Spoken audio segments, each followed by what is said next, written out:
প্রিয় ষষ্ঠ শ্রেণীর শিক্ষার্থীরা, শুভেচ্ছা নিও। আজকে আমি তোমাদের বিজ্ঞান বিষয়ের নতুন বই থেকে পঞ্চম অধ্যায় সালোক সংশ্লেষণ এর সৃজনশীল প্রশ্ন 1 সমাধান করে দেব। প্রথমে তোমাদের বলবো, যারা আমার চ্যানেলটি সাবস্ক্রাইব করো নাই তারা আমার চ্যানেলটি সাবস্ক্রাইব করবে এবং আমার সাথে থাকবে। তাহলে চলো আমরা ক্লাস শুরু করি। সালোক সংশ্লেষণ অধ্যায়ের সৃজনশীল প্রশ্ন 1। লক্ষ্য করো, এখানে দুটি ছবি দেওয়া আছে, পি বেলজার, কিউ বেলজার। প্রথম প্রশ্ন, সালোক সংশ্লেষণ কাকে বলে? দ্বিতীয় প্রশ্ন, সালোক সংশ্লেষণ প্রধানত উদ্ভিদের পাতায় সংঘটিত হয় কেন, ব্যাখ্যা করো। তৃতীয় প্রশ্ন, পি বেলজারে মোমবাতিটি জ্বলে থাকার কারণ ব্যাখ্যা করো। এবং সর্বশেষ প্রশ্ন, চিত্রে প্রদর্শিত কিউ বেলজারের গাছটি বেঁচে থাকবে কি?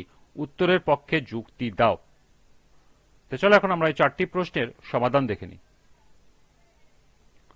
প্রথম প্রশ্ন ছিল, সালোক সংশ্লেষণ কাকে বলে? সালোক মানে হলো আলো, আর সংশ্লেষ মানে কিছু তৈরি করা। যে জৈব রাসায়নিক প্রক্রিয়ায় উদ্ভিদের সবুজ অংশ সূর্যালোকের উপস্থিতিতে পানি ও কার্বন ডাই অক্সাইডকে কাজে লাগিয়ে শর্করা জাতীয় খাদ্য উৎপাদন করে তাকে সালোক সংশ্লেষণ বলে।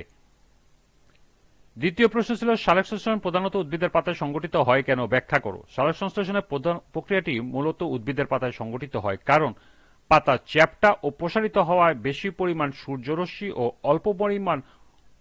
অল্প সময়ে প্রচুর পরিমাণে কার্বন ডাই অক্সাইড গ্যাস শোষিত হয়। পাতায় প্রচুর পরিমাণে ক্লোরোপ্লাস্ট থাকে, যা সালোক সংশ্লেষণের কারখানা হিসাবে কাজ করে। পাতার পৃষ্ঠদেশ অসংখ্য ছিদ্র থাকে, যার মধ্য দিয়ে বায়ু চলাচল করে। এই ছিদ্রগুলোর মাধ্যমে উদ্ভিদ বাতাস থেকে কার্বন ডাই অক্সাইড গ্রহণ করে এবং অক্সিজেন বের করে। পাতায় পানি সরবরাহের জন্য একটি বিশেষ নালীর ব্যবস্থা থাকে।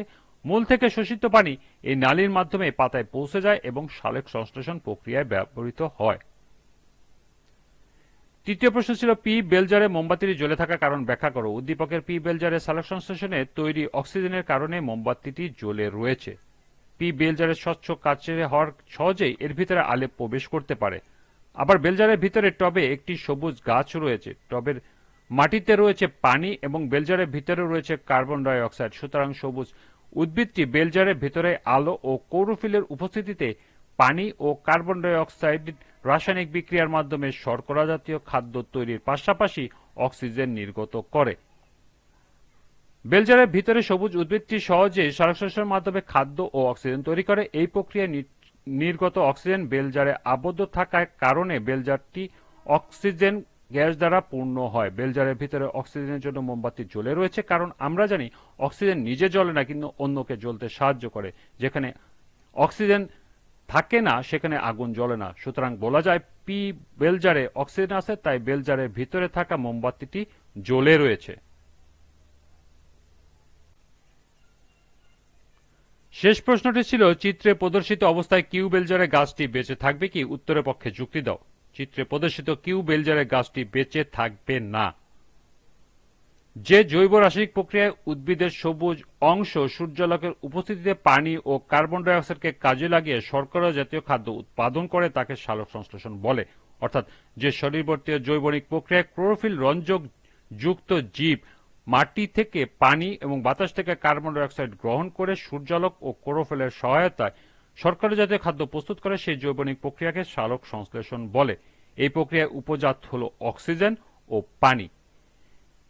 কিউ বেলজারের কাজ স্বচ্ছ হওয়ায় এর ভিতরে সহজে আলো প্রবেশ করবে। টবের ভিতরে মাটিতে পানি রয়েছে, কিন্তু উদ্ভিদের খাদ্য তৈরির জন্য সূর্যের আলো ও পানির পাশাপাশি কার্বন ডাই অক্সাইড প্রয়োজন। কিউ বেলজারের ভিতরে উদ্ভিদটি আবদ্ধ অবস্থায় থাকায় পরিবেশ থেকে খাদ্য তৈরির জন্য প্রয়োজনীয় কার্বন ডাই অক্সাইড গ্রহণ করতে পারবে না, আর কার্বন ডাই অক্সাইডের অভাবে সালোক সংশ্লেষণ প্রক্রিয়া উদ্ভিদের খাদ্য তৈরি হবে না। প্রয়োজনীয় খাদ্যের অভাবে গাছটি আর বেঁচে থাকবে না।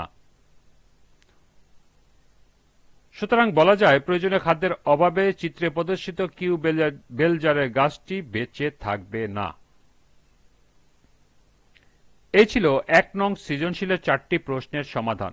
আজকের ক্লাসটি এ পর্যন্তই।